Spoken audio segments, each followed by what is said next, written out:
सध्या सुरू असलेलं युद्ध हे अमेरिका, इराण आणि इस्रायल या तीन देशांमधलं जरी दिसत असलं तरीही या देशामध्ये अनेक देश सहभागी आहेत आणि याचा थेट परिणाम भारतावरती काय होणार आहे हे देखील आपण बघितलं पाहिजे। आपल्याला जरी अमेरिका आणि इस्रायल या दोन देशांनी इराणवरती हल्ला केल्याचं आपल्याला दिसत असलं तरी इराणने मात्र आजूबाजूच्या 7 देशांवरती हल्ले केलेले आहेत आणि त्याचं कारण असं आहे की आजूबाजूच्या अनेक देशांमध्ये अमेरिकेची हवाई अड्डे आहेत आणि त्या अड्ड्यांना संपवण्यासाठी त्यांनी त्या देशावरती हल्ले केलेले आहेत। मग याच्यामध्ये यूएई आहे, कतार आहे, असे अनेक देश आहेत। जवळपास 7 देशांवरती हल्ला झालेला आहे आणि त्याच्यामुळे हा जो युद्धाचा भडका आहे हा युद्धाचा भडका हा तिसऱ्या महायुद्धाचा टप्पा आहे का असं देखील बोललं जात आहे। फक्त सांगायला जरी 3 देशांमध्ये सुरू असलं तरीही याचा परिणाम मात्र अनेक देशांवरती होत आहेत। अमेरिकेचे जिथे जिथे हवाई तळ आहेत तिथे तिथे इराणने टार्गेट केलेला आहे। इराणच्या युद्धाची एक खास गोष्ट अशी आहे की इराणने जे टार्गेट केलेले आहेत ते फक्त हवाई अड्डे म्हणजे एअर बेस टार्गेट केलेले आहेत, ते सामान्य जनतेवरती हल्ले करत नाहीत। तुम्हाला जरी असं सांगितलं जात असलं की यूएई मध्ये प्रचंड मोठ्या प्रमाणामध्ये शहरांवरती हल्ले झालेले आहेत, पण असं काहीही नाही। यूएई मध्ये जे एअर बेस आहेत त्या एअर बेसवरती त्यांनी हल्ले केलेले आहेत, मग ते यूएई मधले असतील, कतार मधले असतील किंवा इतर जे असतील, या सगळ्यांवरती इराणने हल्ले केलेले आहेत, पण सामान्य जनतेवरती मात्र त्यांनी हल्ले केलेले नाहीत। या उलट इस्रायल आणि अमेरिका यांनी इराणमध्ये मात्र शहरांवरती हल्ले केलेले आहेत आणि त्याच्यामुळे तिथले सामान्य जी जनता आहे त्याचं प्रचंड मोठं नुकसान इराणमध्ये झालेलं आहे। पण याचा सगळ्यांचा परिणाम हा भारतावरती नेमका काय होतो हे जर आपण बघितलं तर आपल्याला असं दिसेल की भारतावरती याचे प्रचंड मोठ्या प्रमाणामध्ये परिणाम होण्याची शक्यता आहे। त्याचं कारण असं आहे की भारत हे जवळपास 80 ते 85% तेल हे ओपेक कंट्री म्हणजे जे तेल निर्यात राष्ट्र आहेत त्या राष्ट्रांकडून आयात करतं। याच्यामध्ये इराण हा क्रमांक 2चा देश आहे। तुम्ही जर बघितलं असेल तर भारत हा सध्या रशियाकडून सगळ्यात जास्त तेल आयात करतो। रशियाकडून जवळपास 30 ते 35% तेल हे आयात केलं जातं। त्याचबरोबर इराककडून जवळपास आपण 18 ते 20% तेल आयात करतो। सौदी अरेबियाकडून जवळपास 12 ते 13% तेल आयात करतो। संयुक्त अरब इमिराती जे आहे त्यांच्याकडून आपण 8 ते 9% तेल आयात करतो आणि अमेरिकेकडून आपण जवळपास 4 ते 5% तेल आयात करतो। आता जर आपण बघितलं तर रशियाकडून आपण 30 ते 35% किंवा त्यापेक्षा जास्त तेल आयात करतो। रशियाकडून मिळणारं तेल हे आपल्यासाठी पुरेसं नाही, त्याच्यामुळे आपण इराणकडून देखील 18 ते 20% तेल आयात करतो।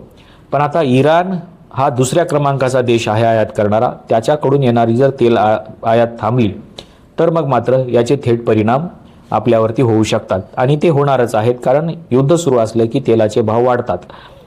आता आपल्याला असं वाटत असेल की आपण ठीक आहे इराण एक बाजूला काढू, आपल्याला रशिया आहे, पण त्याच्यासोबतच जे यूएई आहे ज्यांच्याकडून आपण तेल आयात करतो त्याच्यावर देखील इराणचे हल्ले झालेले आहेत, ही गोष्ट आपण लक्षात घेतली पाहिजे। त्याचबरोबर अमेरिका जी आहे अमेरिकेकडून आपण 4 ते 5% तेल आयात करतो। आता टेरिफ वाढवल्यापासून अमेरिकेमधला टक्का थोडासा वाढल्याचा आपल्याला पाहायला मिळतो। त्याचबरोबर सौदी अरेबिया आणि यूएई हे जे 2 देश आहेत या दोन्ही देशांमध्ये देखील हल्ले झालेले आहेत आणि त्याच्यामुळे या तेल आयात करणाऱ्या देशांपैकी जवळपास रशिया एक सोडला तर बाकी सगळ्या देशांमध्ये युद्ध सुरू आहे। मग ते इराणमध्ये आहे, सौदी अरेबियामध्ये आहे, यूएई मध्ये आहे, त्याचबरोबर अमेरिकेमध्ये देखील आहे। त्याच्यामुळे हे जे 4 देश आहेत ज्यांच्याकडून आपण तेल आयात करतो त्या सगळ्या देशांमध्ये हल्ले झालेले आहेत। त्याच्यामुळे याचे परिणाम थेट भारतावरती होऊ शकतात। दुसरी महत्त्वाची गोष्ट म्हणजे इराणने आजूबाजूच्या ज्या 7 देशांवरती हल्ले केलेले आहेत याचा परिणाम असा होऊ शकतो की इराणकडून भारताकडे ज्या बंदरातून तेल येतं त्या बंदराचे दरवाजे बंद होऊ शकतात किंवा ते बंदर काही काळापुरती बंद केले जाऊ शकतात। याच्यामध्ये आपण बघतो की पार्सियन जे काही गल्फ आहे त्या पार्सियन गल्फमधून देखील आपण तेल आपल्याकडे येतं, ते देखील बंद होण्याची शक्यता आहे। त्यानंतर चाबहार बंदर जे आहे त्या चाबहार बंदरामधून देखील तेल येतं, ते देखील बंद होण्याची शक्यता आहे। आणि होर्मुझ जे आहे हे तर सध्या बंद झालेलं आहे असं ऐकण्यात येते, आणखीन काही त्याची कन्फर्म न्यूज नाही आहे, पण होर्मुझ जर बंद झालं तर मग मात्र भारताचं संपूर्ण प्रकारचं तेल आपल्याकडे जे इराणमधून येतं ते बंद होऊ शकतं। आता इराण, त्याच्यानंतर सौदी अरेबिया, यूएई आणि अमेरिका हे 4 देश असे आहेत ज्यांच्याकडून आपण जवळपास 40% आसपास तेल आयात करतो। म्हणजे आपण जे एकूण 80 ते 85% तेल आयात करतो त्यातलं 35% तेल हा हे फक्त रशियाकडून आयात करतो आणि राहिलेलं जे काही 35 ते 40% किंवा त्यापेक्षा जास्त आहे ते आपण या इतर देशांकडून आयात करतो, ज्याच्यामध्ये सध्या युद्ध सुरू आहे.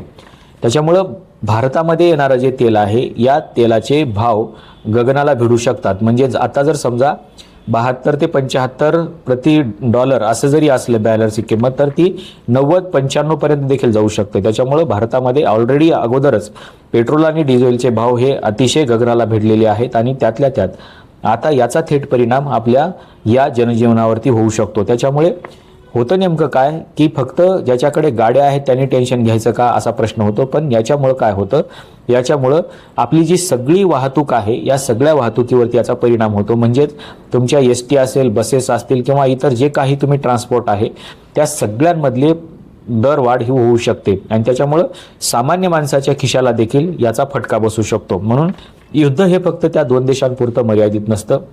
युद्धाचे परिणाम हे जगभरामध्ये होत असतात आणि म्हणून युनायटेड नेशन्स ऑर्गनायझेशन जे आहे हे ऑर्गनायझेशन तिसरं महायुद्ध होऊ नये म्हणून सातत्याने 1945 पासून कार्यरत आहे. पण सध्या असे जे काही भडके उडायला लागलेले आहेत याचा परिणाम असा दिसतोय की हे एके दिवशी होणार आहे. आता ते कधी होणार आहे, सध्या तरी म्हटलं जात आहे की जर इराणने त्यांचे हल्ले नाही थांबवले आणि आजूबाजूच्या त्याच्या देशावरती जर हल्ले केले तर कदाचित हे तिसऱ्या महायुद्धाचं पाऊल असू शकतं. आणि त्याच्यामुळं सगळ्यांनी सावध राहणं गरजेचं आहे आणि सामान्य माणूस म्हणून आपण देखील यापासून सावध असलं पाहिजे की आपल्या नेमकं खर्चाचं बजेट काय असलं पाहिजे.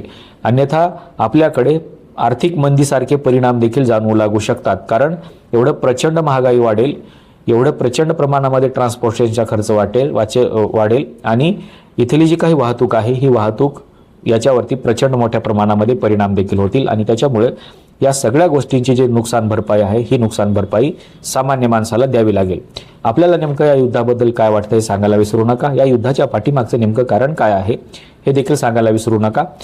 युद्धाच्या पाठीमागची नेमकी कारणं आपल्याला अण्वस्त्र बंदी हे सांगितलं जात असलं किंवा तेलाचं जरी सांगितलं जात असलं तर याच्या पाठीमागे आणखीन एक तिसरं कारण आहे. त्या तिसऱ्या कारणावरती आपण दुसऱ्या व्हिडिओमध्ये चर्चा करूया. आजच्या व्हिडिओमध्ये आपण इथेच थांबूया. धन्यवाद.